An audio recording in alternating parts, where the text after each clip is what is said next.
Pendeta Sini, Ibu Pendeta Cece, dan Ibu Pendeta Ina, serta Ibu Pendeta Carolina. Selamat malam Bapak dan Ibu sekalian, Pak Legimson, Pak Aristamar, Selamat malam Ibu. Pak Freddy Hutubesi, Pak Ronald Likumahua, serta Bu Koni. Eh, baik, saya perkenalkan dulu mungkin kalau jemaat saya sudah tahu, saya Christine Nendisa, Bapak dan Ibu, dan malam ini saya akan menemani sebagai moderator yang eh, eh, mengiringi lah pembicaraan Ibu Pendeta pada malam hari ini. Kita akan lanjutkan materi malam ini dengan pengutusan sebagai satu apa ya namanya kegiatan yang sudah beberapa kali berjalan di Gereja GPIB Pancoran Rahmat Depok. Kegiatan ini memang untuk bertujuan untuk apa ya membina jemaat, memberi pengetahuan dan wawasan bagi jemaat untuk lebih memahami tentang khususnya tentang tata ibadah. Nah, karena itu kita akan mulai acara. Sebelumnya kita akan menyanyi dahulu sebelum masuk ke materi, Bapak dan Ibu. Eh, boleh bantu Kak Olan, ya nanti Pak Freddy Hutubesi minta berdoa pembukaan ya karena Pak Sam sedang di jalan.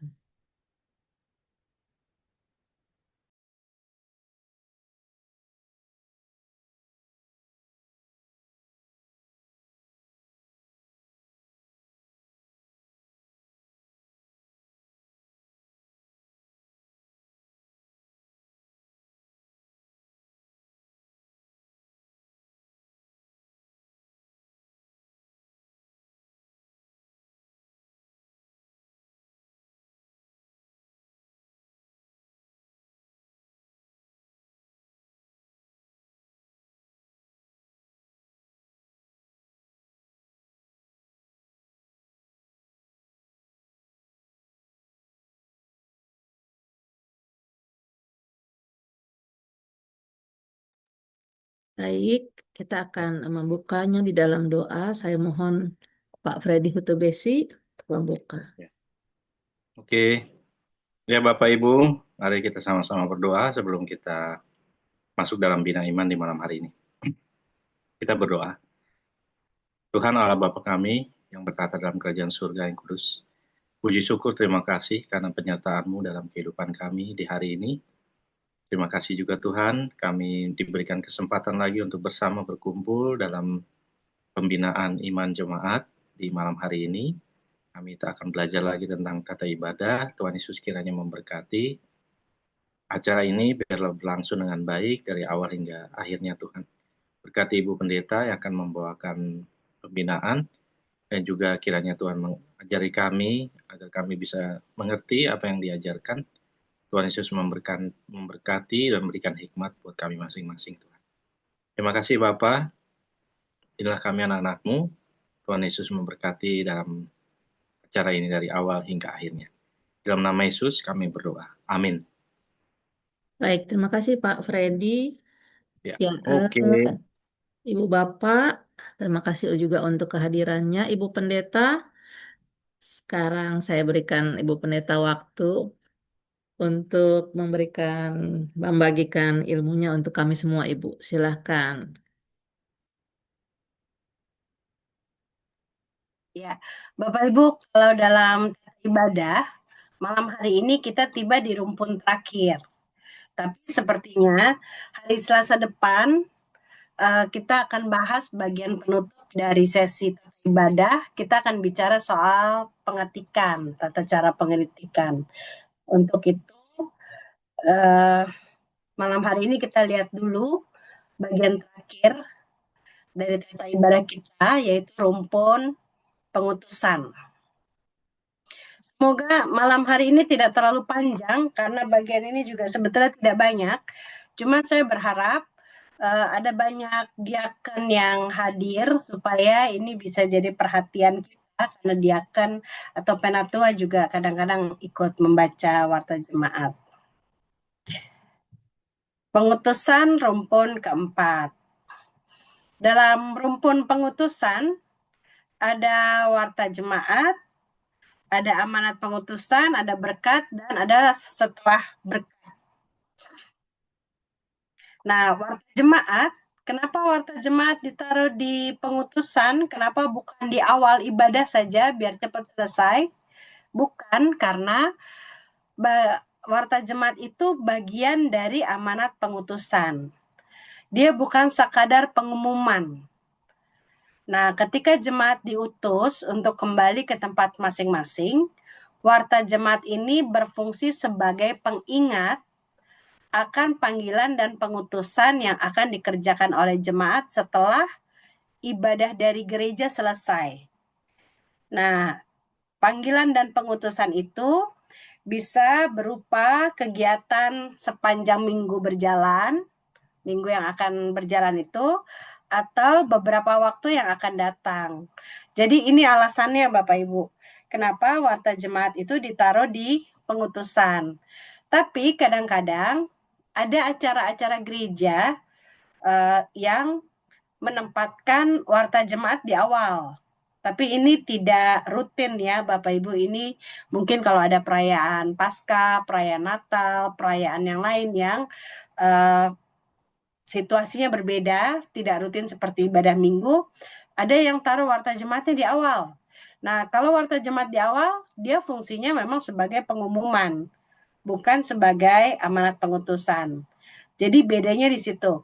Dalam ibadah GPIB, warta jemaat dipahami sebagai pengingat akan panggilan dan pengutusan yang akan dikerjakan oleh jemaat seminggu ke depan atau beberapa waktu yang akan datang. Makanya tidak ditaruh di awal. Kalau ditaruh di awal boleh, tapi dia sifatnya sebagai pengumuman. Makna teologiknya yang hilang kalau ditaruh di awal. Nah, isinya warta jemaat, penyambutan jemaat, walaupun penyambutan sudah disampaikan di ajakan beribadah. Lalu ada jadwal ibadah sepekan, tapi ini tidak perlu dibaca semua, nanti kita lihat penjelasannya. Lalu pengumuman calon mempelai, calon CD baru, calon baptisan, atau jemaat yang atestasi, baik itu atestasi masuk maupun atestasi keluar. Termasuk juga jemaat yang selesai pembaruan pengakuan. Lalu ada kegiatan gereja, misalnya panitia HUT, panitia Paskah, panitia Natal, dan seterusnya. Lalu laporan singkat keuangan. Terakhir, ucapan terima kasih kepada pelayan firman, khususnya kalau pelayan firman bukan dari jemaat, dan juga misalnya kalau ada paduan suara yang mengikuti, mendampingi, itu juga termasuk sebagai yang disebut dalam ucapan terima kasih. Jadi Bapak Ibu, kalau dilihat dari isinya warta jemaat ini, dalam hal apa dia katakan panggilan dan pengutusan? Ya dalam hal ini, jadwal ibadah ke depan kita dipanggil dan diutus untuk beribadah dalam seminggu ke depan. Lalu pengumuman calon mempelai CD baru, apa panggilan dan pengutusannya? Kita dipanggil dan diutus untuk mendoakan mereka. Biasanya kalau calon mempelai, calon CD baru, calon baptisan diumumkan atau dibacakan di warta jemaat 2 minggu berturut-turut. Maksudnya apa? Maksudnya supaya segenap jemaat ikut mendoakan, ikut mempersiapkan. Lalu kegiatan gereja, kita diutus untuk terlibat, apakah itu berkontribusi dari sebelum kegiatan itu berlangsung, berpartisipasi selama kegiatan itu berlangsung, atau mendoakan kelangsungan acara, kelangsungan kegiatan. Begitu juga dengan laporan singkat keuangan. Ini untuk menjadi pergumulan jemaat dan ucapan terima kasih. Yang perlu diperhatikan, pertama apa nih? Yang dibacakan itu hanya berupa pokok-pokok yang perlu penegasan, karena keterangan lebih lengkap, lebih banyak dapat dibaca dalam warta jemaat yang dibagikan ke jemaat. Kalau warta jemaat, apakah itu dalam bentuk cetak, apakah itu dalam bentuk digital, dia harus dipastikan setiap jemaat mendapat. Harus bisa diakses oleh jemaat. Kalau yang digital harus bisa diakses oleh jemaat, atau kalau yang tidak memiliki gawai yang kompatibel, bisa dipastikan apakah jemaat mendapat yang tercetak. Kenapa begitu? Karena disitulah terdapat panggilan pengutusan yang akan dikerjakan di waktu yang akan datang, seminggu ke depan atau di waktu yang akan datang. Nah, alamat rumah dan laporan keuangan ini sudah ada di warta jemaat yang dibagikan, jadi tidak perlu dibaca secara lengkap. Ibadah keluarga di rumah keluarga ini, misalnya ya sektor sekian di rumah keluarga ini, alamatnya nggak usah dibaca sampai ke nomornya, ke RT-nya dan seterusnya. Itu pertama pengalaman saya ya, yang baca nanti terbata-bata, baru itu panjang, dan akhirnya itu jadi apa? Sia-sia. Lalu cara menyapa. Cara menyapa sama seperti P2 di awal ibadah, pastikan pandangan pelayan P6 terarah kepada jemaat dengan ekspresi wajah yang ramah, layaknya orang bertegur sapa. Saya mengingatkan lagi untuk kesekian kalinya karena ternyata ini perlu pembiasaan. Kalau kita menyapa, itu pastikan wajah kita itu mengarah ke yang disapa. Jangan nunduk. Nanti kalau kita nunduk, tau-taunya jemaatnya hilang loh, sama aja bohong kan. Ternyata kita ngomong sendiri. Saya berharap kalau cuman kita menyapa Bapak Ibu, saudara-saudara yang dikasihi Tuhan Yesus, masa iya kita nggak hafal, harus sampai nunduk dan baca. Itu kan seharusnya kita dapat melakukannya secara natural, toh. Bisa sambil dilihat juga jemaatnya. Lalu cara membaca. Cara membaca, jika pengumuman itu bersifat jadwal ibadah, pengumuman, calon mempelai, calon baptis, pastikan pengucapannya jelas dan tegas, tidak perlu terburu-buru. Hindari kesalahan dalam penyebutan nama. Ini kalau kita salah menyebut nama, Bapak Ibu, sebetulnya ini menyebalkan sekali. Saya berharap dengan saya memperpendek nama menjadi Cindy Tumbelaka itu akan menyelamatkan saya dari membaca yang panjang dan salah-salah, tapi enggak juga. Ternyata sudah Cindy Tumbelaka, orang masih Tumbeleka, dan seterusnya gitu. Itu sebetulnya menyebalkan. Jadi Bapak Ibu mohon kalau kita membacakan nama, tidak usah buru-buru, baca yang jelas, kalau perlu latihan dulu. Biasanya saya kalau ke gereja-gereja lain, doa syafaat kan biasanya mereka taruh nama orang tuh, panjang lagi banyak. Nah itu kalau ada waktu, biasanya saya pastikan kalau saya baca, presbiternya juga ikut dengar. Ini saya lakukan di konsistori. Untuk nama-nama yang sulit, nama-nama yang tidak terbiasa di lidah kita, itu ada baiknya kalau kita latihan dulu sebelum baca. Karena kalau salah baca nama, sudahlah yang dibaca itu tersinggung, jemaatnya jadi ramai, kitanya juga jadi terlihat bodoh gitu ya. Masa baca pelan-pelan gitu aja nggak bisa. Walaupun memang ada ejaan-ejaan yang sulit. Jadi warta jemaat juga harus dipastikan kita bisa membaca dengan benar. Lalu perbedaan ekspresi dan intonasi. Kalau pengumuman itu terkait kedukaan, ekspresinya harus berbeda dari membaca pengumuman kelahiran. Jangan kita membaca berita duka cita sambil senyum-senyum. Nggak ada perubahan dari awal. Berita duka cita itu nggak bagus, menyebalkan sekali itu. Walaupun mungkin kita kebiasaan ya bicara sama orang atau bicara depan umum itu senyum-senyum, tapi nggak gitu juga. Sebaliknya, kalau membaca berita kelahiran juga Jangan seperti sedih banget ada anak lahir gitu. Jadi ekspresinya juga mesti terasa. Begitu juga misalnya kita kasih pengumuman yang lain. Perbedaan ekspresi dan intonasi itu harus jelas. Panitia perayaan Natal, perayaan ulang tahun gereja mengundang dengan penuh sukacita. Nah, itu juga ekspresinya ekspresi sukacita. Jangan dengan berat hati. Ini memang ada baiknya kalau dilatih, tapi terus terang untuk saat ini kita tahu dulu aja pemahamannya. Nanti kalau ada kesempatan kita akan latihan. Membaca ucapan terima kasih. Nah, ini dia yang tadi. Pastikan wajah P6 terarah pada yang dituju.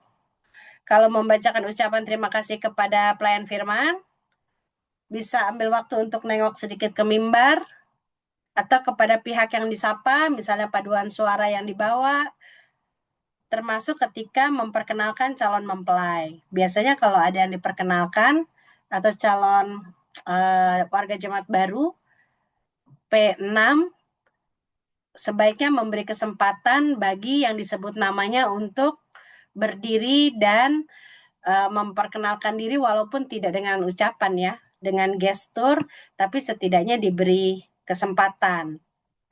Artinya, setiap kali kita membaca sesuatu, Bapak Ibu tidak perlu buru-buru, tapi kita ikut menjiwai apa yang kita baca. Jadi gestur kita juga akan mengikuti.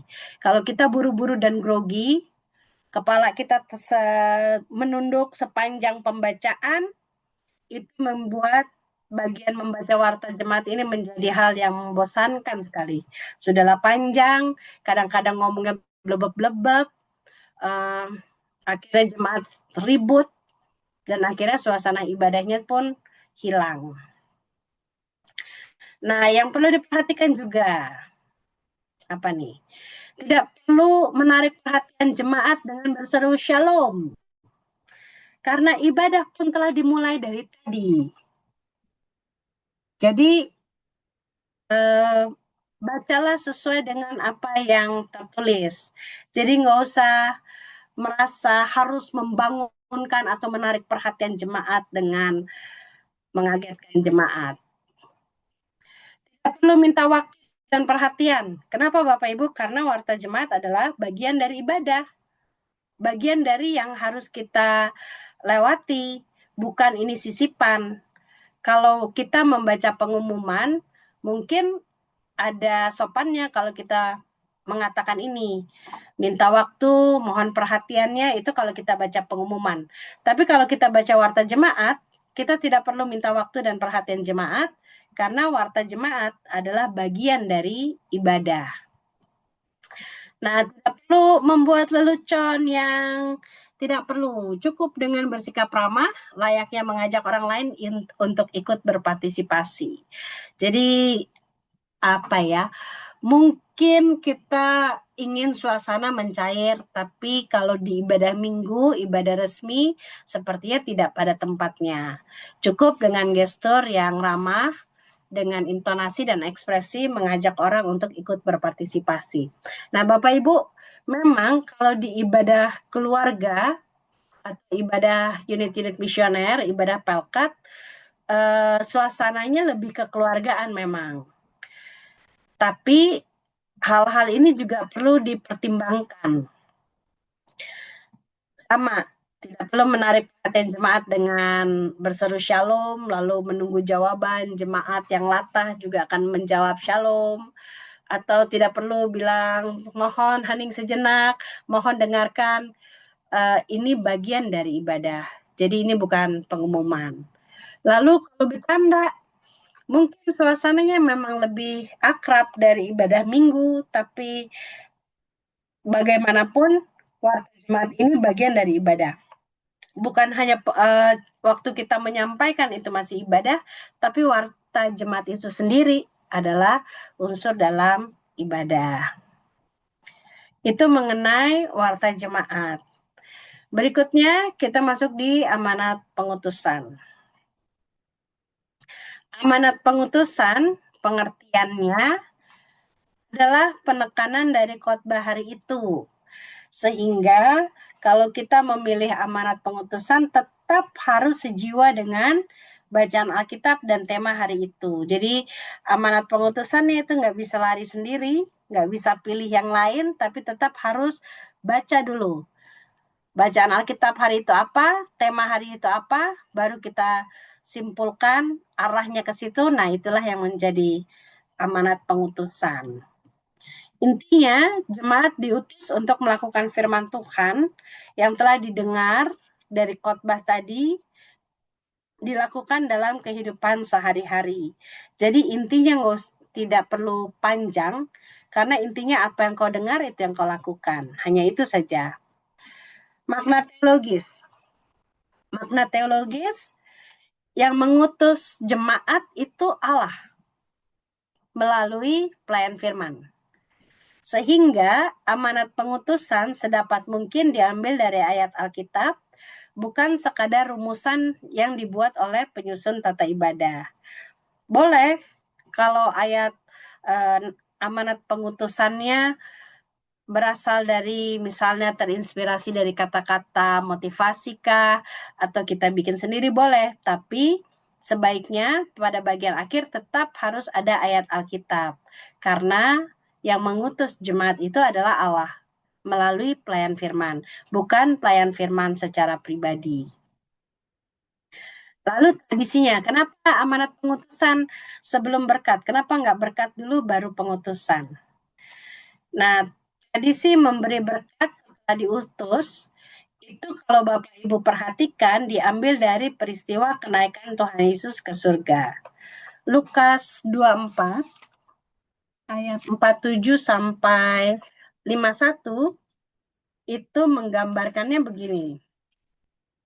Tuhan Yesus memberikan amanat pengutusannya dulu dengan mengatakan ayat 48, kamulah saksi-saksi dari semuanya ini. Lihatlah, aku akan mengirimkan kepadamu apa yang dijanjikan Bapakku, namun kamu harus tinggal di dalam kota ini sampai kamu diperlengkapi dan seterusnya. Tuhan Yesus memberikan amanat pengutusan dulu, dalam namanya berita tentang pertobatan untuk pengampunan dosa harus diberitakan kepada segala bangsa, mulai dari Yerusalem. Itu pengutusan. Baru setelah itu, ketika ia mengangkat tangannya dan memberkati mereka, ketika ia sedang memberkati mereka, ia berpisah dari mereka dan terangkat ke surga. Kalau Bapak Ibu perhatikan, setelah Tuhan Yesus terangkat ke surga, dalam posisi memberkati murid-murid, tidak ada lagi kata-kata yang disampaikan. Jadi kata-kata yang disampaikan pengutusan itu sebelum Tuhan Yesus memberi berkat. Nah, kita memakai tradisi itu Bapak Ibu. Jadi GPIB memakai pola ini. Diutus dulu, baru diberkati. Ada gereja yang berkati dulu, baru diutus, ada. Tapi kalau kita memakai pemahaman ini, waktu Tuhan Yesus naik ke surga, dia memberikan amanat pengutusan dulu, baru berkat. Teknisnya berkat itu disampaikan oleh pelayan firman. Jemaat mendengar dan menerimanya dalam posisi siap berdiri. Ini amanat pengutusan. Jadi kenapa amanat pengutusan itu berdiri, itu menandakan kita siap diutus. Begitu juga dengan perintah hidup baru. Kenapa kita berdiri? Kita siap diberi perintah. Ini amanat pengutusan tidak terlalu banyak. Ini tergantung penuh pada si pembuat tata ibadah. Ada kalanya amanat pengutusan itu dibuat dalam bentuk bersahutan. Tapi walaupun dia bersahut, intinya tentang tekad untuk melakukan firman yang telah didengar. Jadi kalau dalam bahasa pendidikan, amanat pengutusan ini boleh dibilang psikomotoriknya. Setelah keluar ibadah, kami harus ngapain, begitu. Jadi sudah berupa perintah amanat untuk melakukan firman Tuhan.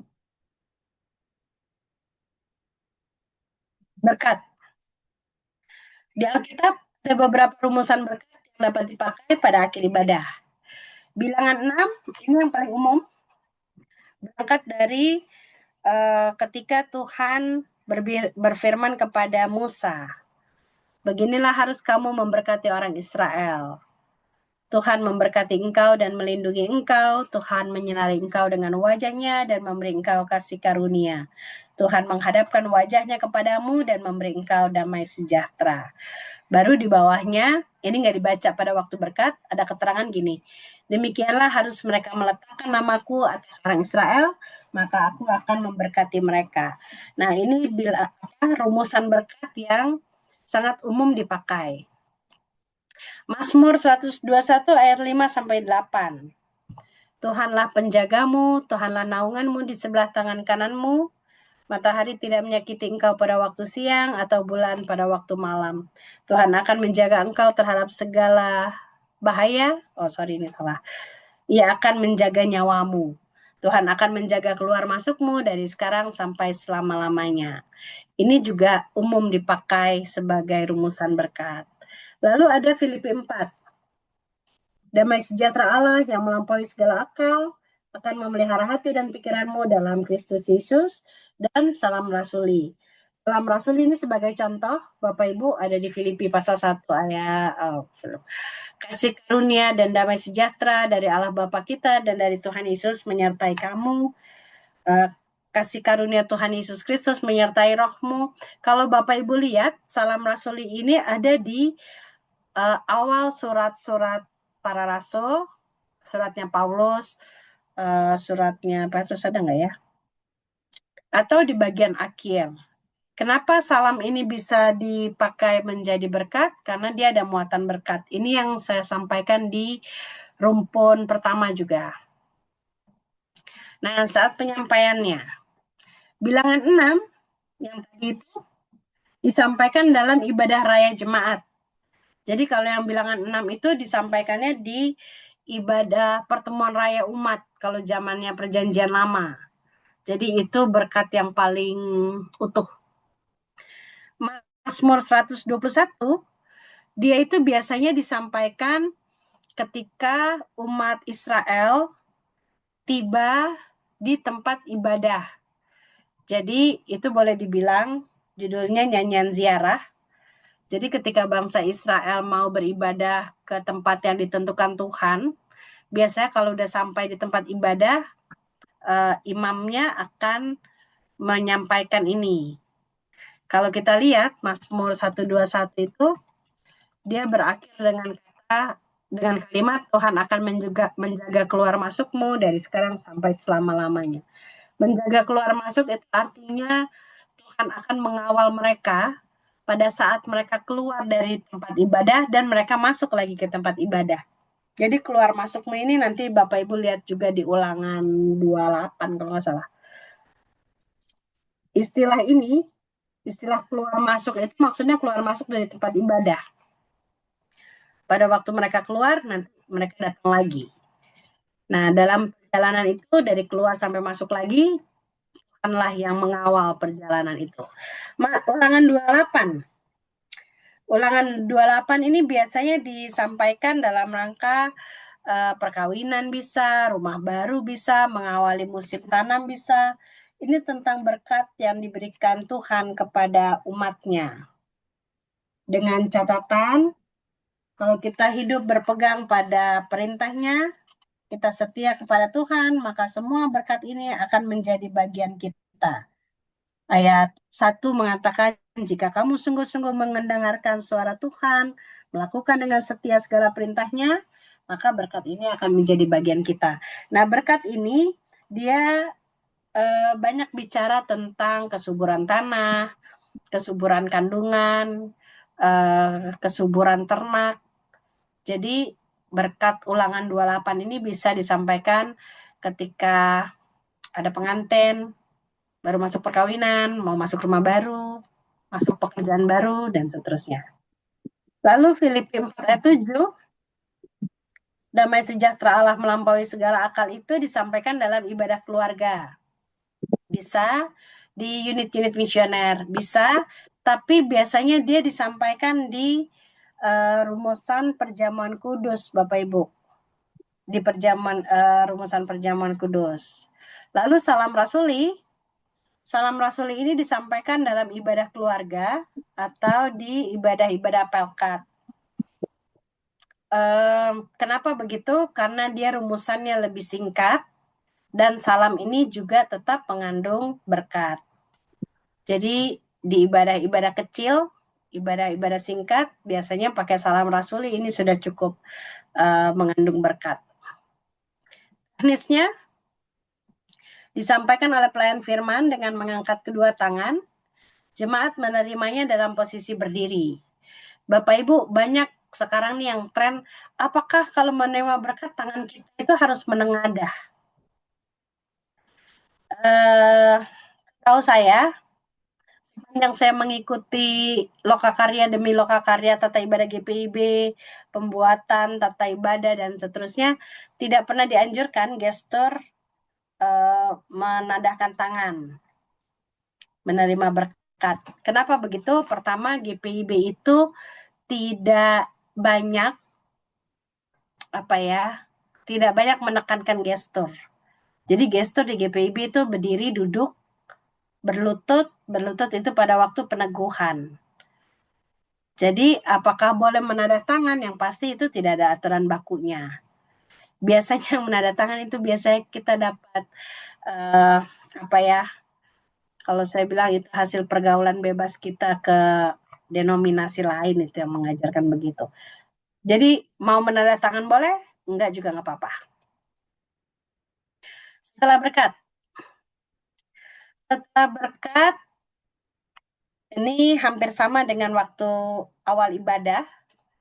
Pelayan firman turun dari mimbar, tidak ada ketentuan yang baku, mau sisi turunnya dari sebelah mana, tergantung pada tata ruang ibadahnya dan keputusan SMJ atau kesepakatan presbiter. Jadi tergantung. Kalau gerejanya ternyata hanya bisa dari satu sisi, ya satu sisi. Tapi ada gereja yang naik dari kiri, turun dari kanan, atau naik dari kanan, turun dari kiri, itu tidak ada ketentuannya. Tergantung dari keputusan SMJ-nya bilang apa, atau kesepakatan presbiter bilang apa. Serah terima Alkitab dilakukan seperti ketika memulai ibadah. Tidak perlu ada kata-kata karena jabat tangan, serah terima dan jabat tangan itu simbol yang kuat. Prosesi keluar pun dilakukan persis seperti waktu masuk. Jemaat tetap berdiri sampai Alkitab yang dibawa P1 itu diikuti oleh para F dan presbiter tiba di pintu keluar ruang ibadah. Jadi ini sebetulnya Bapak Ibu sama waktu masuk. Waktu masuk kan kita tetap berdiri dan mata kita, pandangan kita ke arah Alkitab toh. Nah sebetulnya keluarnya juga gitu. Dari serah terima Alkitab, jabat tangan presbiterial, lalu iring-iringan Alkitab dibawa keluar, mata kita, pandangan kita itu mengarah tetap di Alkitab. Jadi jangan buru-buru bubar Bapak Ibu. Memang udah begitulah. Begitulah dia masuk, begitulah dia keluar. Harusnya begitu. Jabat tangan jemaat dilakukan setelah Alkitab berada di pintu keluar. Setelah Alkitab lewat dari pandangan kita, barulah kita bersalaman. Kadang-kadang kita udah gak sabar ya. Tapi prinsipnya, sebagaimana dia masuk, begitulah dia keluar.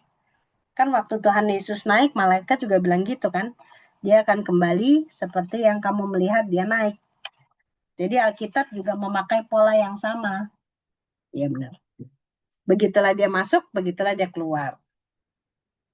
Jemaat tidak perlu duduk lagi untuk saat teduh. Kenapa? Karena sudah siap diutus. Ini bedanya sama yang pertama.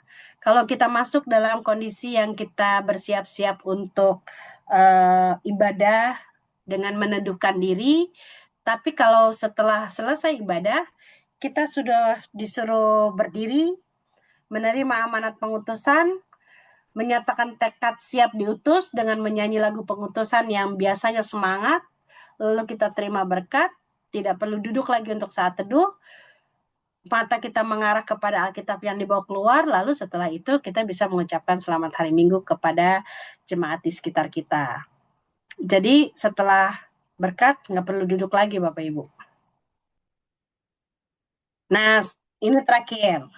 Selamat hari Minggu. Selamat hari Minggu itu adalah ungkapan khas orang Kristen yang memaknai hari Minggu sebagai hari perayaan kebangkitan Kristus. Jadi walaupun buat orang Kristen menyampaikan selamat hari Minggu tuh kayaknya biasa ya, sepertinya hal yang sederhana, malah sekarang saya lihat ya ini lagi ya, karena pergaulan bebas, orang yang bukan Kristen pun suka ikut-ikutan selamat hari Minggu. Sebetulnya selamat hari Minggu itu ucapan khas untuk merayakan kebangkitan Kristus.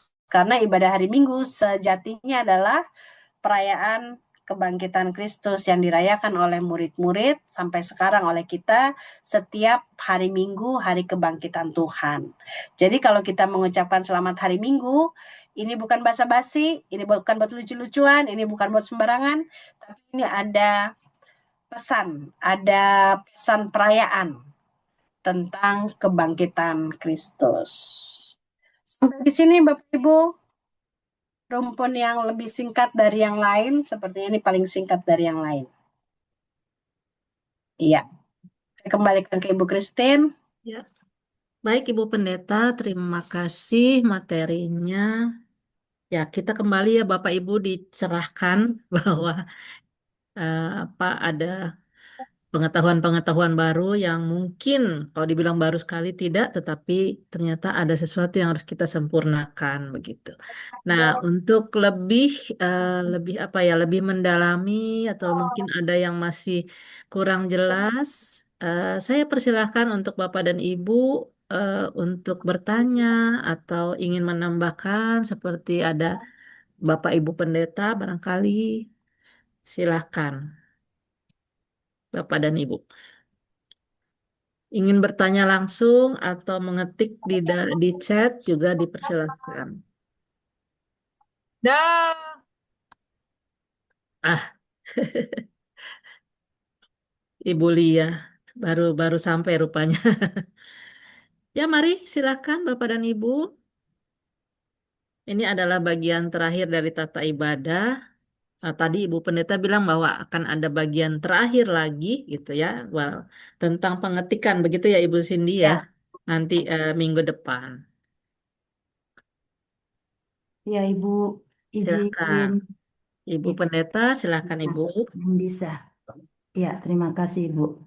Ini terima kasih Bu Pendeta Cindy untuk pemaparannya yang memberikan kita juga sesuatu yang tadi sudah dikatakan Ibu Christine, bukan hal yang sangat baru, tapi setidaknya kita ada pembiasaan yang lebih baik begitu.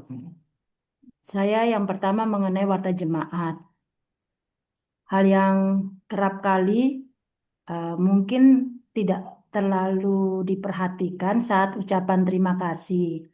Terkadang kan selain pelayan firman ada ucapan terima kasih juga untuk setiap yang bertugas. Misalnya kantoria, organis. Nah, ketika presbiter mengucapkan terima kasih kepada kantoria atau organis, kesannya kayak nggak diperhatikan begitu.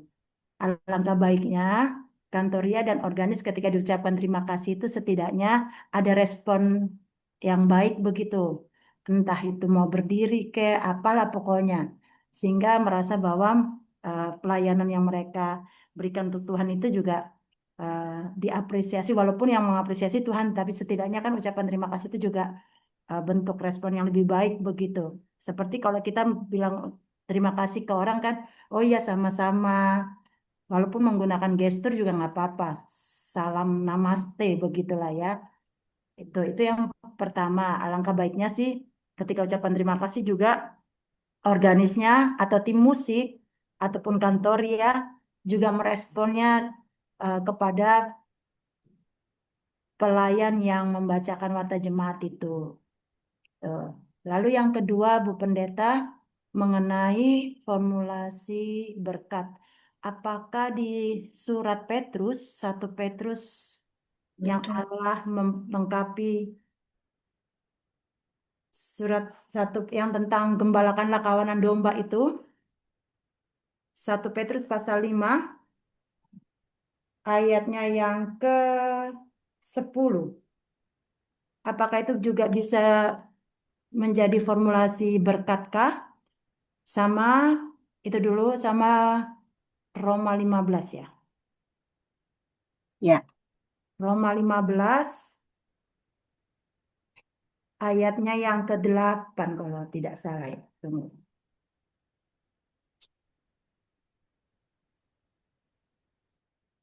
Oh, sorry, ayat 13. Roma 15 ayat 13. Apakah itu juga bisa masuk dalam formulasi berkatkah? Dua surat ya, surat Paulus dan surat Petrus.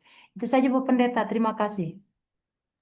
Terima kasih Ibu Pendeta Cece. Silahkan Ibu Cindy mau langsung atau mau dikumpul? Langsung saja Bu, ditanggapi. ya. Ya, silakan Bu. Eh, masalah gestur dalam ibadah ya. Jadi ketika disampaikan ucapan terima kasih, setidaknya kalau menurut Pendeta Cece, artinya ketika unsur lain disebut, organis, multimedia, begitu, itu mengingatkan bahwa pelayanan yang lain juga diperhatikan dan dihargai. Tapi itu satu hal. Tapi ada pertimbangan lain, Bapak Ibu. Pertimbangan lainnya begini. Seberapa perlu kita penghargaan dari sesama manusia ketika kita sama-sama mengabdikan segala yang kita bisa dalam pelayanan. Nah, itu menjadi satu hal lagi yang perlu diperhatikan. Jadi, gimana ya? Kalau saya sih lebih suka cukup pelayan firman saja yang diberi ucapan terima kasih, karena dia orang luar dengan rombongan yang dia bawa gitu, rombongan pelayanan yang dia bawa. Tapi kalau yang di dalam jemaat sendiri, kita ini sama-sama penyelenggara ibadah gitu. Kira-kira begitu. Lalu kalau rumusan 1 Petrus 5 itu dia lebih pasti daripada Roma 15 ya. Roma 15 ayat 13 itu sebetulnya biasa dipakai untuk berkat, tapi sayangnya ketika ada kata di depan itu semoga Allah, kata itu cukup mengganggu. Kata itu membuat seolah-olah berkat itu masih antara jadi atau tidak. Jadi sebaiknya, walaupun itu juga suka dipakai, sebaiknya kita memilih rumusan yang pasti bahwa berkat itu pasti diterima oleh jemaat. Untuk sementara itu dulu, Bapak Ibu. Bagaimana Ibu Pendeta Cece? Apakah sudah terjawab Ibu? Sudah Ibu Christine, Ya, sudah. baik. Terima Terima kasih. kasih. Terima kasih Ibu Cindy. Berikutnya ada Ibu Pendeta Carolina, Ibu yang ingin bertanya. Silakan Ibu Pendeta.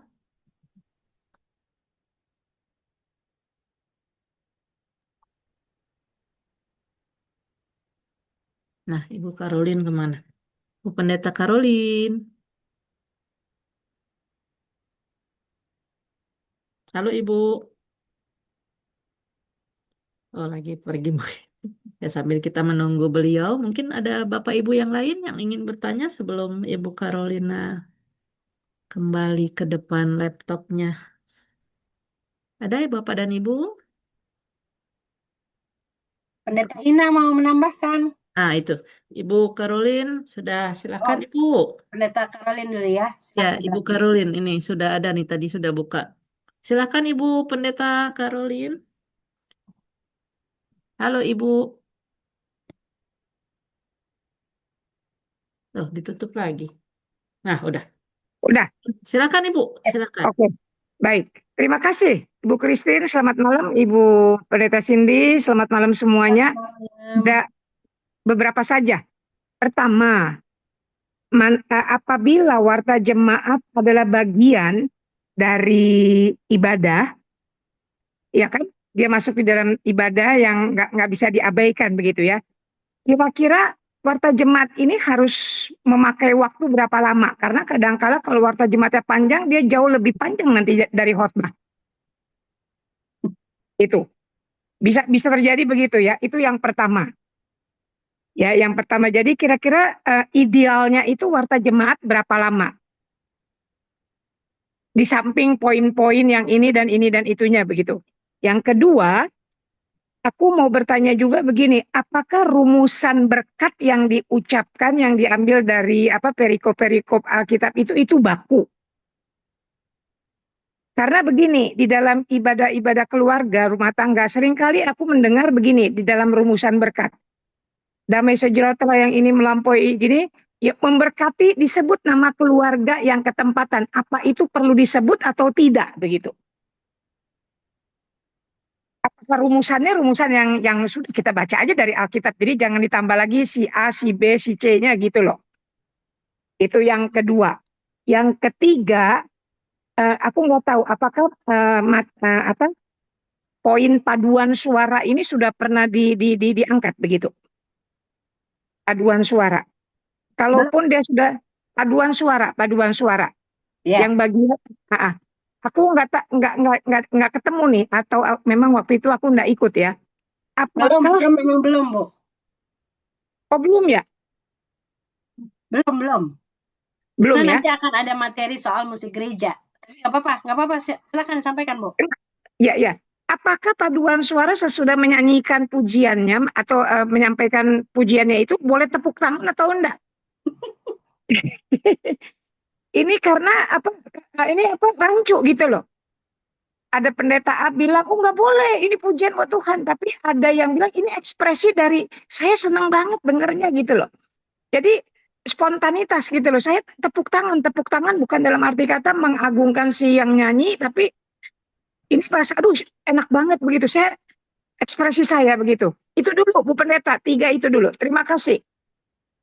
Terima kasih Bu Pendeta Caroline. Silahkan Ibu Cindy. Warta jemaat panjang atau tidak? Sebetulnya mau dibilang kita nggak bisa juga membatasi, sebaiknya memang dibatasi. Tapi itu tergantung dari apa yang mau disampaikan, kan gitu. Kalau misalnya kayak kita di Pancoran Rahmat, ibadah keluarga paling cuma 4 sektor. Tapi kalau ada gereja-gereja yang sampai 13 sektor, no. Agak. Yang penting yang dibaca itu hanya penegasan. Kenapa tetap harus dibaca, walaupun ya mana tahu besok-besok Pancoran Rahmat kita berkembang jadi 20 sektor kan, gitu ya. Jadi belasan sektor. Kenapa itu tetap harus dibaca? Karena intinya adalah untuk mengingatkan kita akan panggilan dan pengutusan kita setelah ibadah. Setelah ibadah di gereja, kita dipanggil dan diutus untuk beribadah di rumah-rumah. Lalu yang membuat itu tidak panjang, yang seharusnya membuat tidak panjang adalah ketika kita menentukan poin-poinnya, poin-poin yang mau ditegaskan. Biasanya yang lama-lamain itu kalau baca alamat sampai ke RT RW-nya itu, Bu. Aduh, itu juga pelayan firman saya rasa itu hanya mengingatkan di antara presbiter ya, di antara petugas, dan itu sudah ada wadahnya sebetulnya waktu persiapan presbiter. Jadi di ibadah-ibadah itu sebetulnya penyebutan pelayan firman itu kalau sifatnya hanya mengingatkan para petugas, kita punya wadahnya di persiapan presbiter. Tapi kalau di warta jemaat, kalau kita rasa itu terlalu panjang, kadang-kadang dampaknya juga begini. Oh dia yang khotbah, kalau dia yang khotbah saya datang. Kalau si ini yang khotbah saya nggak mau datang. Nah itu juga buruk juga itu kadang-kadang. Jadi panjang pendeknya warta jemaat itu tergantung dari bagaimana kita menentukan apa saja yang perlu ditegaskan. Mohon dipertimbangkan bahwa penjelasan lebih rinci itu sudah ada di tangan jemaat dalam bentuk warta yang dibagikan. Lalu yang kedua mengenai rumusan berkat. Nah ini dia ya. Sebetulnya jawabannya bisa 2, Bu Pendeta. Kalau kita memakai pendekatan pastoral bahwa ibadah keluarga atau ibadah pelkat, ibadah unit misioner yang diadakan di keluarga itu salah satu tujuannya adalah bentuk perkunjungan. Kalau itu dijadikan bentuk perkunjungan, maka berkat yang secara khusus disebutkan untuk keluarga itu menjadi menjadi salah satu instrumen pastoral.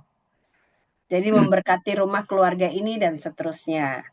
Tapi kalau kita menjiwai ibadah keluarga atau ibadah unit-unit misioner sebagai ibadah jemaat dalam skop yang lebih kecil,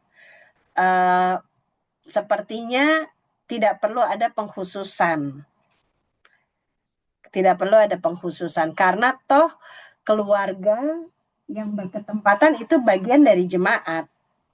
Jadi di dalam jemaat itu keluarga dan jemaat mendapat berkat yang sama.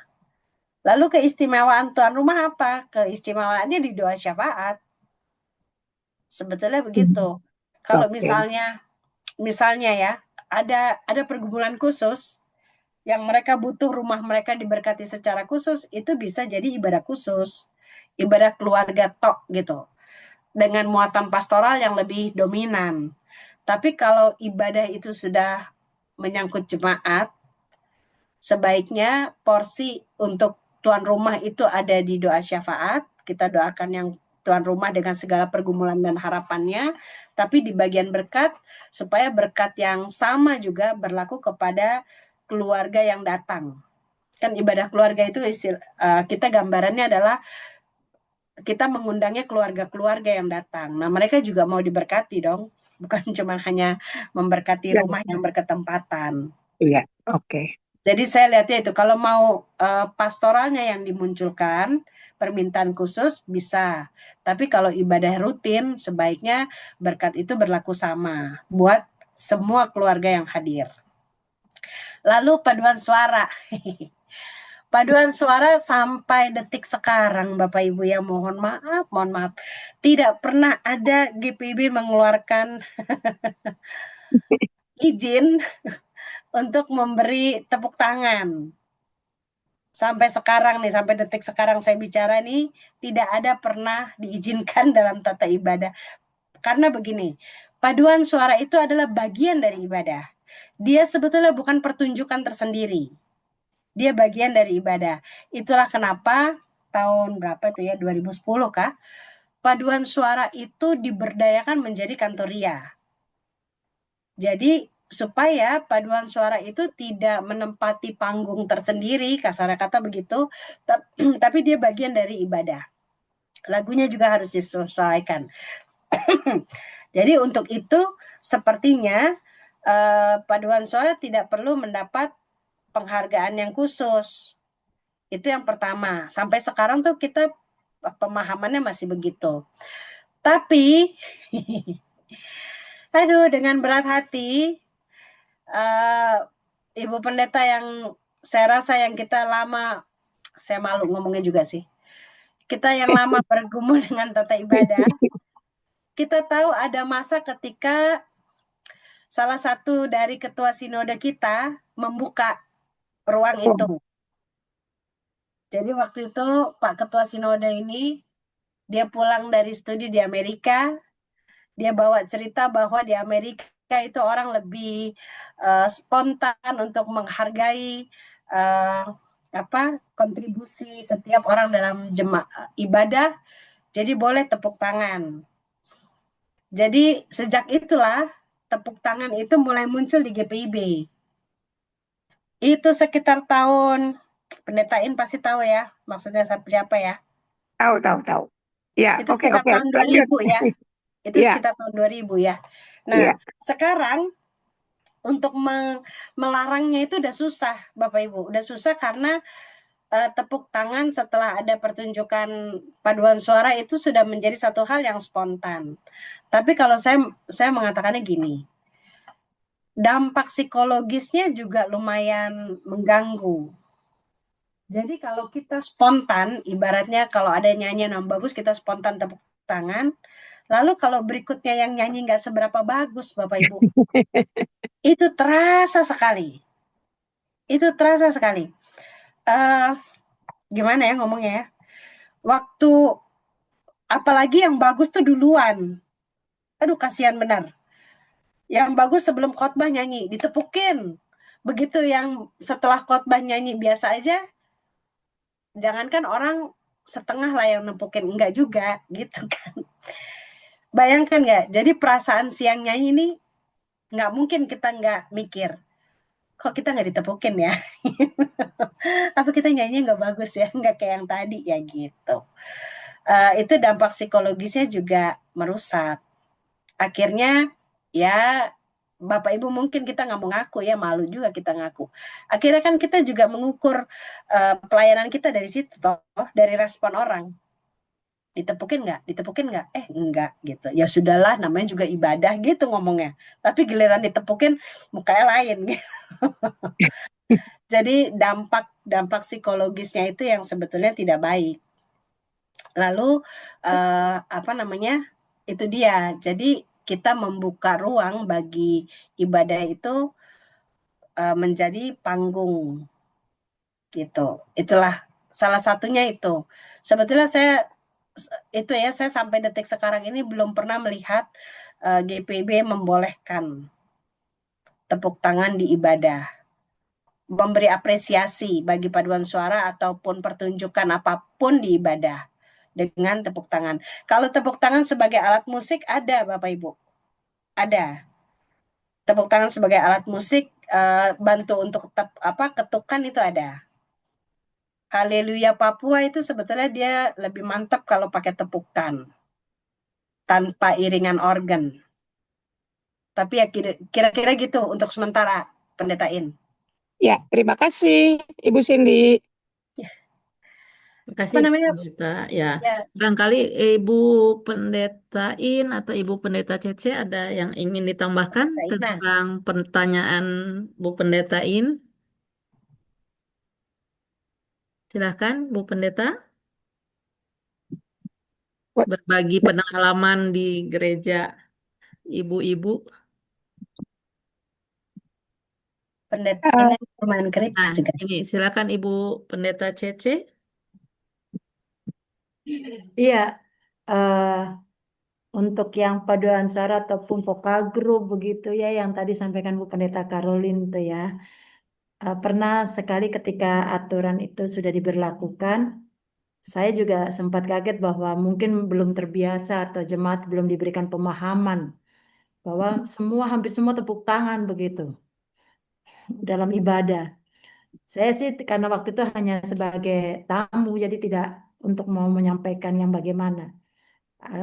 Tapi saya sampaikan kepada waktu itu ada presbiternya yang saya kenal, alangkah baiknya coba dikasih ditanya ke pendetanya ketika paduan suara vokal grup nyanyi boleh nggak tepuk tangan begitu kan? Karena ada juga yang pendeta yang langsung spontan, kok tepuk tangan ini ibadah, agak-agak ngeri juga jemaat ketika disampaikan begitu kan. Mereka langsung shock juga. Ada juga yang pendeta juga yang spontan langsung menegur gitu jemaat ketika mereka eh, memberikan apresiasi gitu ya, dalam arti yang tadi yang nyanyi bagus dan sebagainya. Tapi alangkah baiknya tidak se ekstrim itulah. Itu juga pernah saya Ya, temukan begitu. Tidak se ekstrim itulah untuk mau jemaat kan juga mungkin pemahaman mereka belum diberikan di penjelasan sehingga mereka ya karena pembiasaan bahwa kan nggak apa-apa kan mereka kan latihan capek-capek tuh paduan suara atau vokal tuh.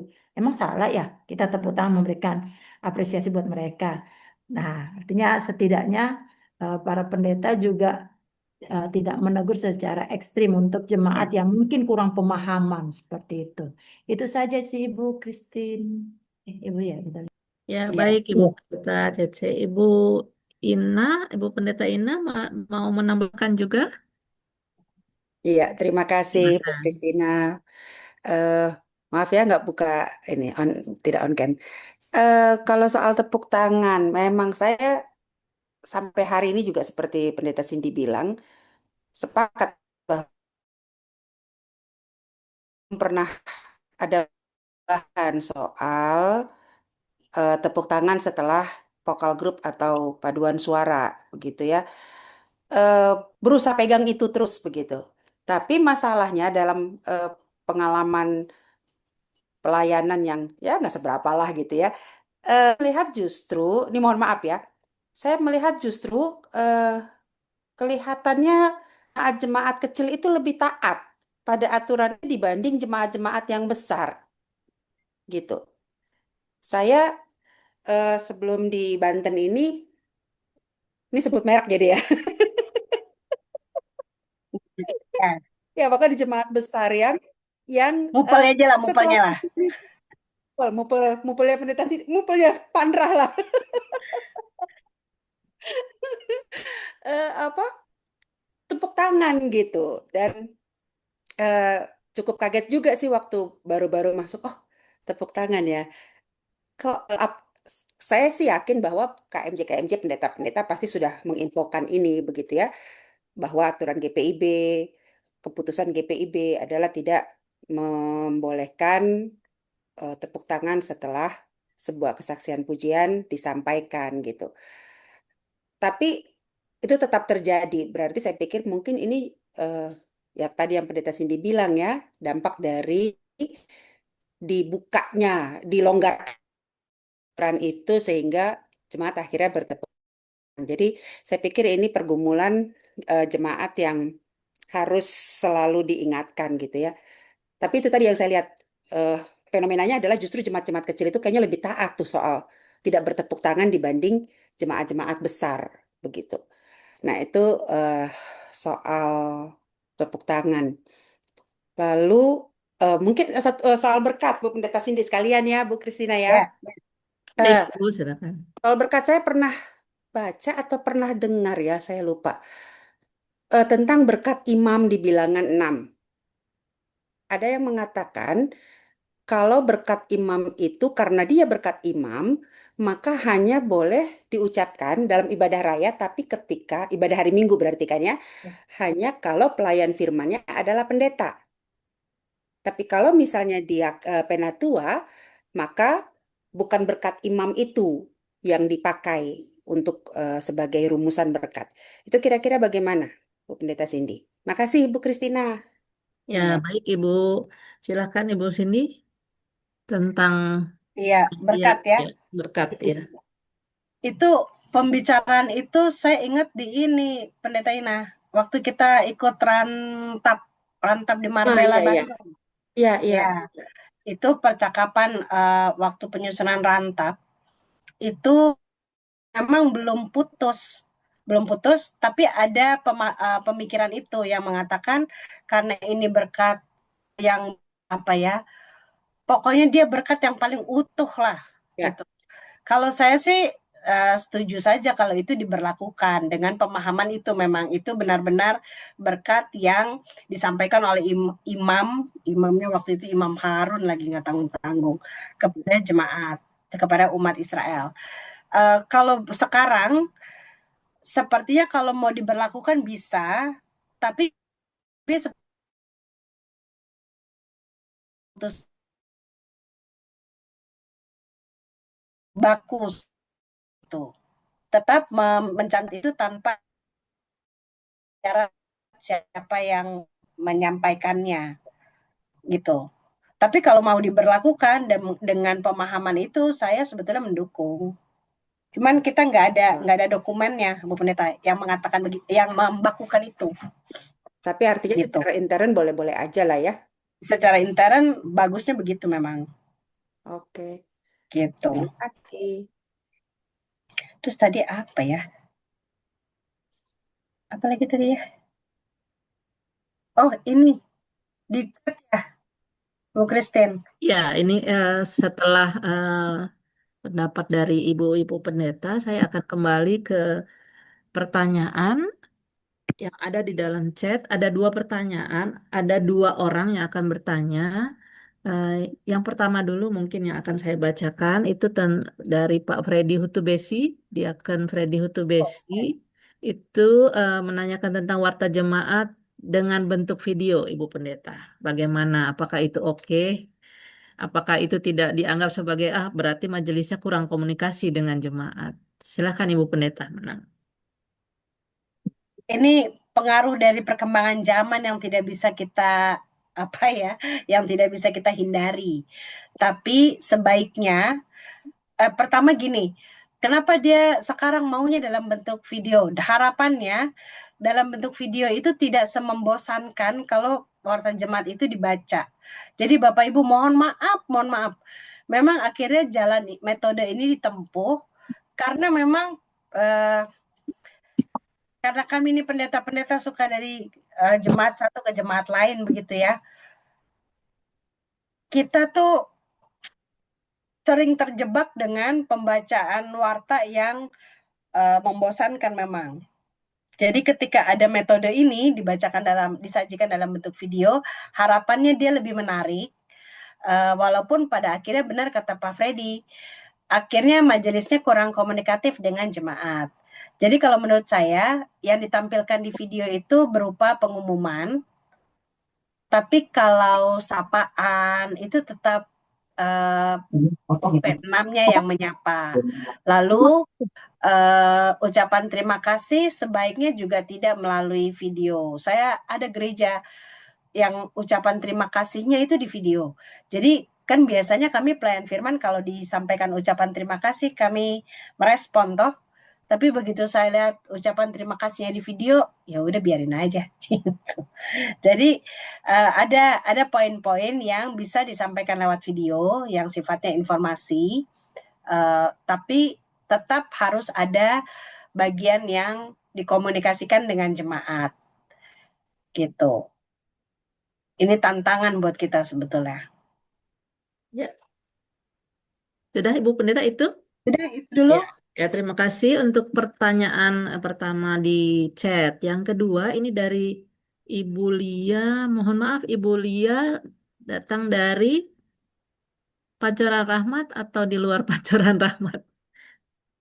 Ibu Lia Tuhumena? Bukan. Jangan sampai saya salah. Karena pertanyaan Ibu ini sudah dibahas minggu lalu ya Ibu Pendeta tentang persembahan. Tapi beliau masih bertanya di sini Jadi tentang persembahan ke depan dan persembahan yang diberikan di kantong begitu. ya, Eh, Mungkin apa maknanya berbeda atau seperti apa begitu. Mana yang dan yang kedua ini mungkin belum dibahas atau saya tidak tahu apakah akan nanti menjadi pembahasan juga di dalam bina jemaat ini tentang perkawinan atau catatan sipil Ibu Pendeta. Kalau Ibu Pendeta mau menanggapi pada hari ini silahkan, tapi kalau tidak mungkin nanti pada saatnya akan ada waktunya membicarakan khusus ini. Jadi apakah sekarang sudah diputuskan PST untuk pencatatan sipil harus setelah pemberkatan atau bisa juga sebelum? Itu pertanyaan yang kedua yang mungkin nanti akan jadi bahasan tersendiri atau kalau Ibu Pendeta mau menanggapi silahkan. Tapi yang pertama itu tentang persembahan. Minggu lalu sudah kita bahas. Silahkan Ibu kalau mau menanggapi. ya. Saya sebetulnya tertarik untuk mengulang-ulang pembahasan karena seevaluasinya saya juga di kita masih perlu ada yang diulang, tapi semoga ini bisa berlangsung sambil jalan.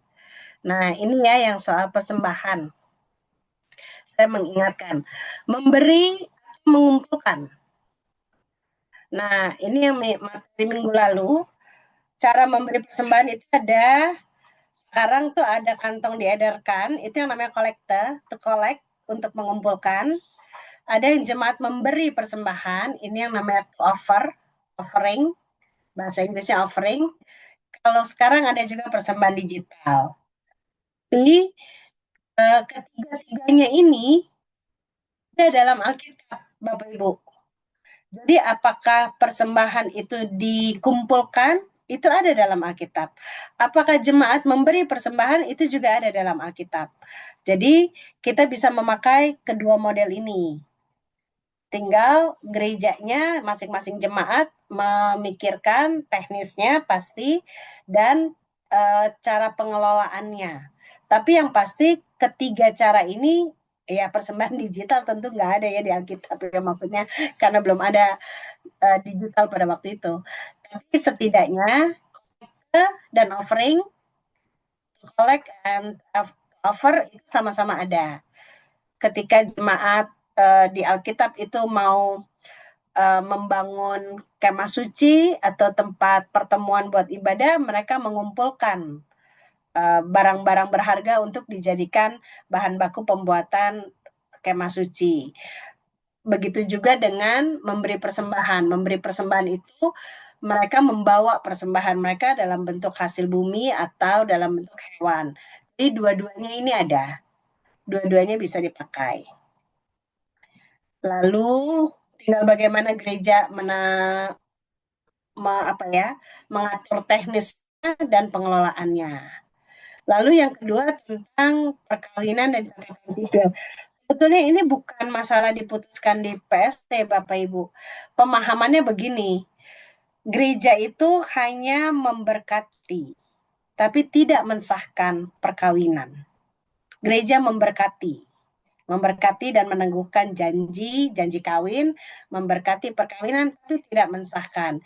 Yang mensahkan satu perkawinan adalah negara. Nah, logikanya yang kita pakai selama ini di GPIB, sebagai gereja, kita tidak mungkin memberkati apa yang belum sah secara negara. Nah, masalahnya di undang-undang perkawinan kita berhadapan juga dengan yang memakai pemahaman lain, bahwa hukum agama mereka itu sudah cukup mensahkan. Kita tidak. Kita berbeda. Kita itu memberkati apa yang sudah sah. Jadi untuk mengantisipasi, misalnya begini, jemaat ini, pasangan ini sudah diberkati di gereja tapi belum catatan sipil. Tetap secara negara mereka belum sah. Sebelum sampai pasangan ini melakukan catatan sipil, amit-amit ya, kalau ternyata di antara pemberkatan sampai catatan sipil ada sesuatu terjadi, amit-amit ya, pasangannya ada yang meninggal atau bagaimana, yang masih hidup itu tidak bisa disebut sebagai pasangan sah dari yang meninggal. Walaupun dia sudah diberkati di gereja, sudah. Tapi Bapak Ibu coba klaim asuransi nggak akan keluar. Bapak Ibu klaim ke kantor, itu hak-hak istri atau suami itu nggak akan keluar. Karena yang dipakai itu adalah catatan sipil. Itulah kenapa gereja itu mendorong jemaatnya untuk disahkan dulu baru diberkati. Gitu. Jadi kalau misalnya terbalik, misalnya sudah catatan sipil tapi belum diberkati. Secara negara dia sudah sah. Tapi kalau untuk secara gereja, emang kita nggak butuh berkat dari Tuhan untuk berumah tangga kan gitu. Jadi itulah yang membuat catatan sipil itu kalau di GPIB harus duluan sebelum pemberkatan. Setidak-tidaknya di satu hari yang sama. Tapi setahu saya undang-undang perkawinan terbaru tahun 2003 kah, tahun 2009, antara itulah. Pokoknya undang-undang perkawinan terbaru dia sudah memungkinkan untuk itu. Memungkinkan untuk catatan sipil dulu baru pemberkatan. Kira-kira begitu Bapak Ibu. Ya, baik Ibu Pendeta.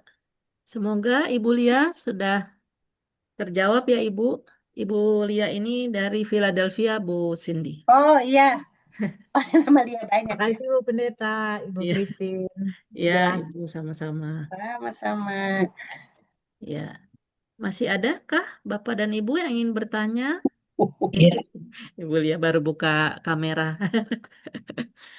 bisa saya Ibu. Mari, Ini, silakan Pak Budi. Silakan. ya. Eh, Menarik memang yang disampaikan oleh pendeta sini soal sah atau tidak sahnya perkawinan ya, gitu.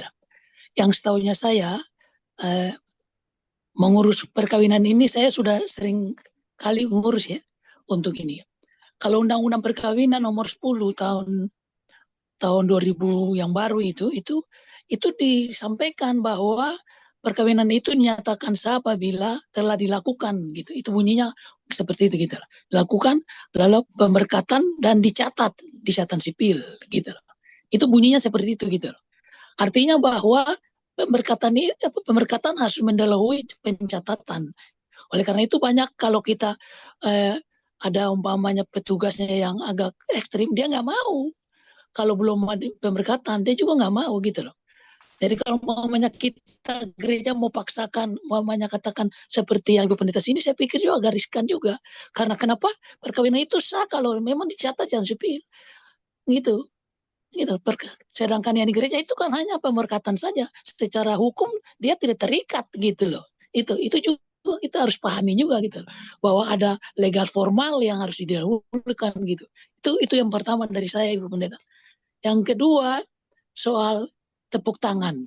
Saya sudah ikutin berapa kali ibadah ya, yang dipimpin oleh Pak Sekretaris Umum Pendeta lalu.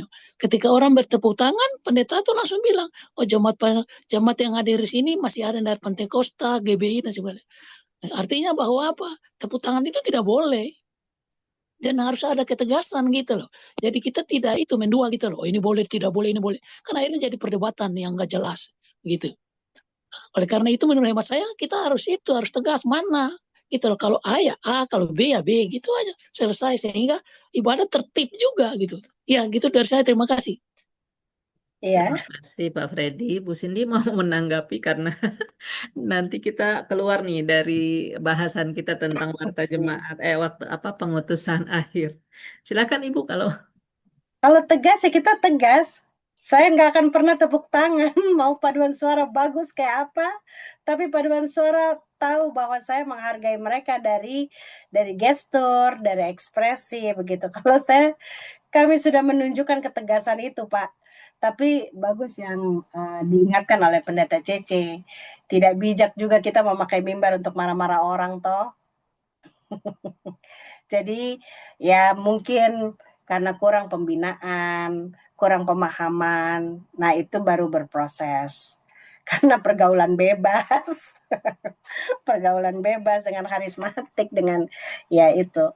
Tapi kalau tegas kita enggak. Kami tidak pernah menyarankan, tidak pernah mendukung tepuk tangan. Tapi kami juga cukup tahu diri, cukup takut Tuhan untuk tidak memakai mimbar marah-marah orang. Kira-kira begitulah. ya. Ya, terima kasih. Semoga nih pembinaan ini jadi Cukup jelas. ya ini salah satu ketegasan kita yang disampaikan secara halus, Pak. Halus.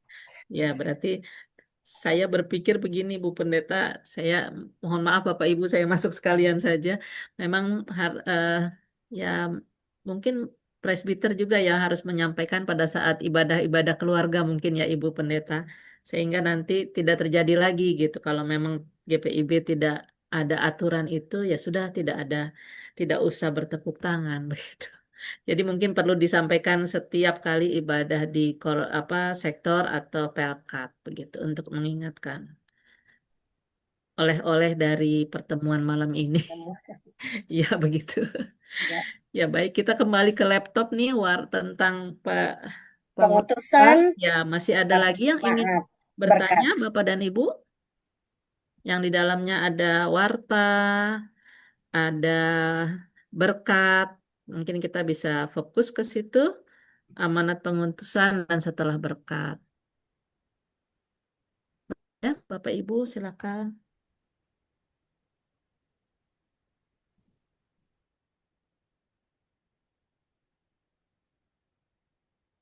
Bapak-bapak presbiter barangkali ada yang ingin menambahkan, silakan.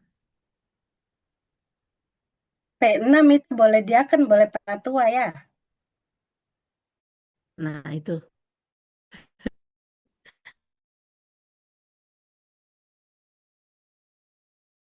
P4 dan P5 itu pasti diaken.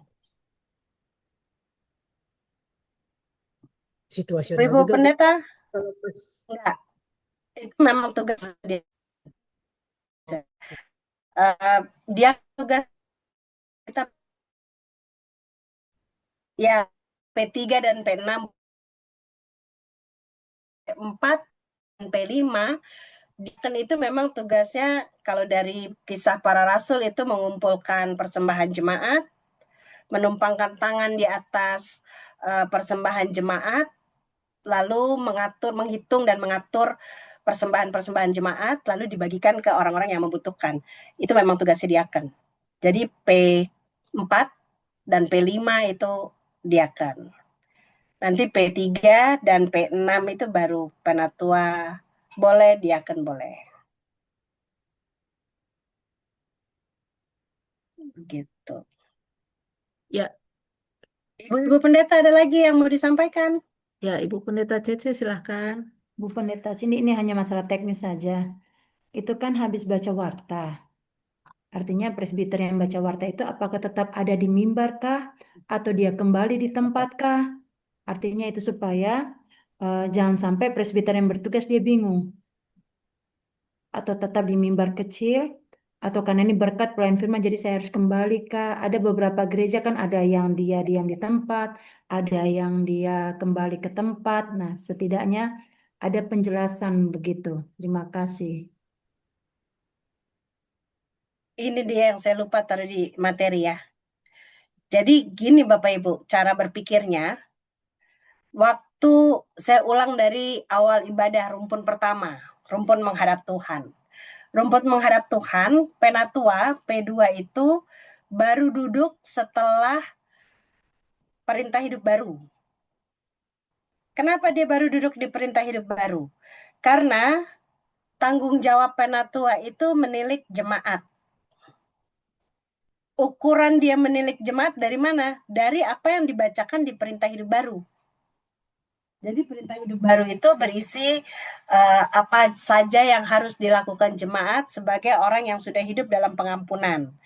Tugasnya penatua itu memperhatikan itu. Itulah kenapa dia baru duduk setelah perintah hidup baru selesai, tapi sebaiknya dia setelah nyanyian kemuliaan. Kita udah bahas itu ya. Lalu P3 duduk setelah doksologi, setelah nyanyian kemuliaan kepadamu puji-pujian, lalu jemaat duduk, P3 juga duduk. Jadi P3 itu tidak habis baca langsung duduk, dia harus tunggu sampai selesai lagu selesai baru duduk. Jangan mentang-mentang orang nyanyi dia jalan. Tunggu sabar. Jemaat duduk baru P3-nya duduk. Lalu P4, P5. Nah, pertanyaannya gini nih, P6-nya ini warta jemaat. Warta jemaat itu dia posisinya memang di pengutusan. Tapi setelah membaca pengutusan, mohon maaf, fungsinya selesai. Fungsinya selesai. Dia tidak standby untuk pengutusan. Beda dengan P2. Lihat ya, mengerti Bapak Ibu ya. Bedanya tuh kalau P2 dia standby karena dia bertanggung jawab dengan perintah hidup baru. Tapi kalau P6 dia tidak bertanggung jawab lagi di amanat pengutusan.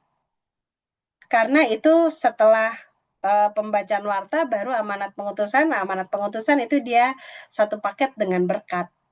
Jadi P6 silahkan kembali ke tempat untuk sama-sama menerima pengutusan dan berkat. Jadi dia juga posisinya sebagai yang diutus. Sekali lagi saya ulang, beda posisinya dengan P2.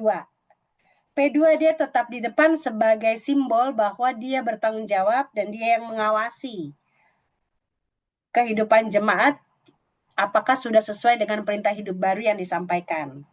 Tapi kalau P6 dia selesai sampai di warta jemaat, dia tidak bertanggung jawab untuk di pengutusannya. Jadi dia boleh duduk setelah itu. Karena dia juga menerima amanat pengutusan, dia juga diberkati. Gitu Bapak Ibu. Kalau Ibu Pendeta ada yang mau ditambahkan lagi mengenai pemahaman, silahkan. Duduk aja, kembali ke tempat, bukan duduk ya, kembali ke tempat, karena setelah itu kan berdiri. Pemahamannya begitu, pemahamannya dia tidak bertanggung jawab untuk amanat pengutusan yang akan disampaikan oleh pelayan firman. Beda dengan P2. Bu Pendeta satu lagi Bu Pendeta. Ibu Christine mohon maaf satu Ya, lagi. silakan Ibu, silakan Karena langsung. ada di beberapa jemaat kan berbeda. Misalnya pada saat selesai berkat, ada yang presbiternya tidak salam presbiteria langsung masuk ke konsistori. Nah, bagaimana untuk hal ini? Apakah semua presbiter untuk salam presbiterialkah dengan jemaat yang bertugas itu, atau hanya P1 dan pelayan firman-Nya saja, Kak? Karena ada yang seperti itu. Terima kasih Bu Pendeta Cindy. Terima kasih Bu Christine. Ya Ibu, Kalau di sama-sama. ibadah GPIB itu tidak diatur. Itu tidak diatur, yang wajib itu P1 memang ya. Itu tidak diatur, yang wajib P1. Tapi logika berpikirnya begini. Setelah Alkitab dibawa keluar, semuanya itu bersalam-salaman hari Minggu. Lalu kalau presbiter yang lain tidak ikut dalam prosesi keluar, tidak salaman dengan jemaat, mereka tempatnya di mana? Apakah mereka juga berbaur ke jemaat? Nah, itu dia. Kebanyakan langsung kalau di Pancoran amat kami ngadem langsung ke dalam konsisten. Enggak, tapi mereka ikut. Tapi kalau menurut saya logikanya pertama itu, bahwa presbiter bertugas juga perlu diberi kesempatan untuk memberi salam selamat hari Minggu kepada semua jemaat. Itu yang pertama. Lalu yang kedua, konsisten. Sebagaimana berangkat, begitulah pulang. Karena kan kita memakai pola itu. Kita memakai pola Kisah Para Rasul. Yesus yang mana sini? Nah, Yesus yang diangkat ke surga akan datang kembali dengan cara yang sama seperti kamu melihat dia naik. Jadi begitulah masuk, begitulah keluar. Jadi sebaiknya semua presbiter yang ikut pada prosesi masuk atau yang menerima tamu itu juga ikut prosesi keluar dan memberi salam jemaat. Itu dua tempat itu. Pertama dia butuh juga ruang untuk sama-sama memberi salam. Dan kedua, sebagaimana kita masuk, begitu juga kita keluar. Itu untuk sementara, Bu Pendeta. Ya, terima kasih Bu Pendeta. Karena ada beberapa jemaat yang langsung mengamankan persembahan kan begitu, langsung masuk konsistori, diambil kantong persembahan dan lain sebagainya. Kalau saya sih sepakat dengan Bu Pendeta Cindy, artinya ketika kita mengawali dalam tugas pelayanan di hari Minggu, maka kita mengakhirinya pun juga sama gitu. Kau yang mulai, kau yang mengakhiri kan begitu. Terima kasih Bu Pendeta Cindy. Iya. Terima kasih Bu Pendeta Cece. Masih ada lagi kah Bapak dan Ibu? Maaf tadi saya terputus sebentar, nggak tahu kenapa hilang. Ya, Pendeta Ina, Pendatain mau menambahkan. Tuh Bapak dan Ibu yang lain mau bertanya, masih ada yang belum terlalu jelas? Silahkan.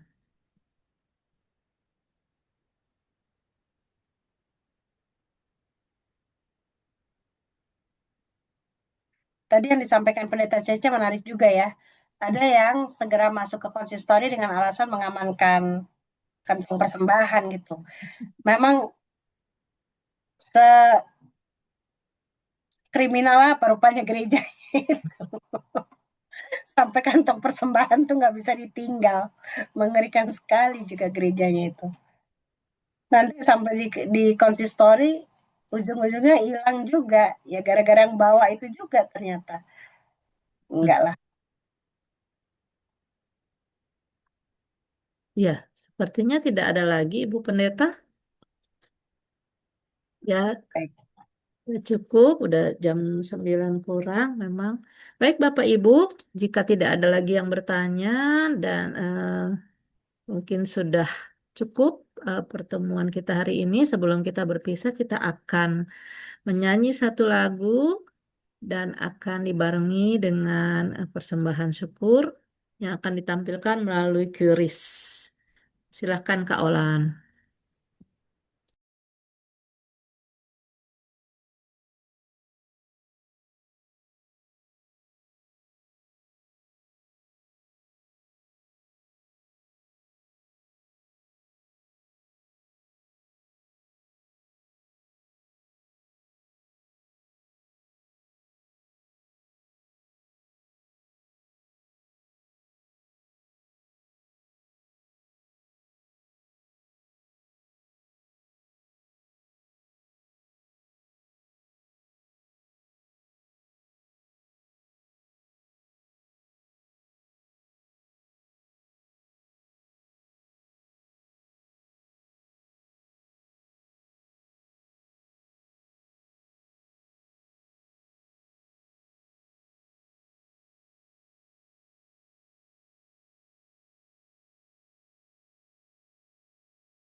Baik, terima kasih Kak Olan.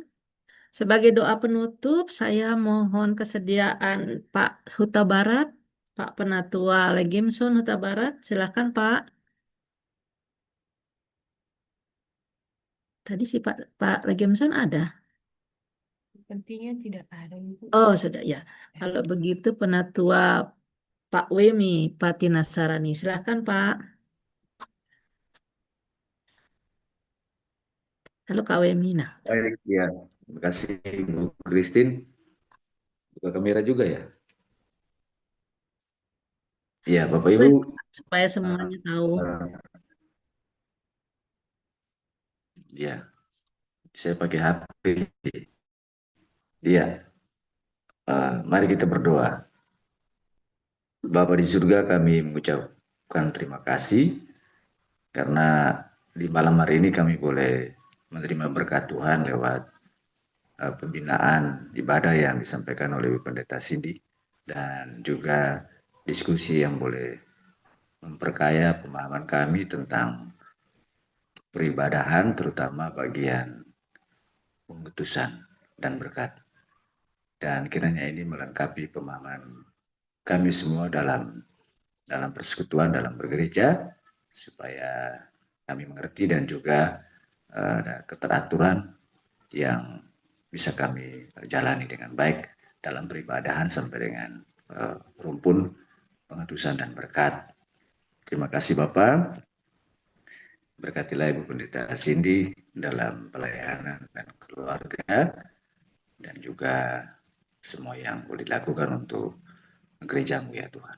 Kami semua yang hadir juga Tuhan berkati dalam setiap karya layan kami sehingga apa yang kami kerjakan benar-benar hanya untuk hormat dan puji kemuliaan nama Tuhan saja.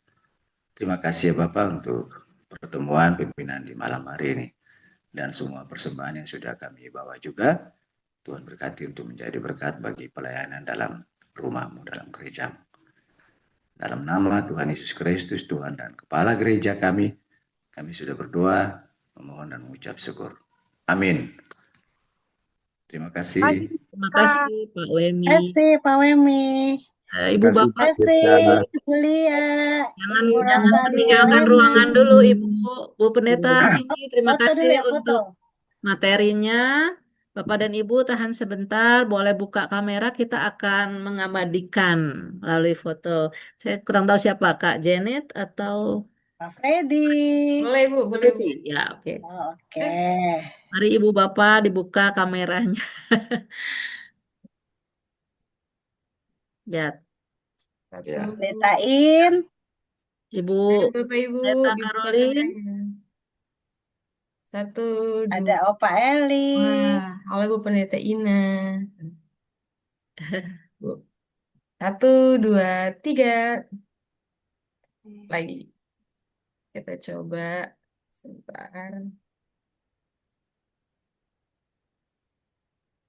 Kita coba sekali lagi. Ya. 1, 2, 3. Oke Bapak Ibu. Ya, terima kasih Bukan Bu karena dia mau Pendeta bergaya itu. Sindi. Terima kasih Bapak dan Ibu Terima kasih. sekalian yang sudah hadir. Terima kasih Pak semuanya. Saharian, terima kasih. Istirahat. Pak Freddy, Terima kasih, selamat Terima kasih Bu Pendeta. malam. terima kasih. Selamat malam. Terima kasih. Selamat malam. Malam. Malam. Tunggu. Oke, Kak Tiur, terima kasih. Kak Osi.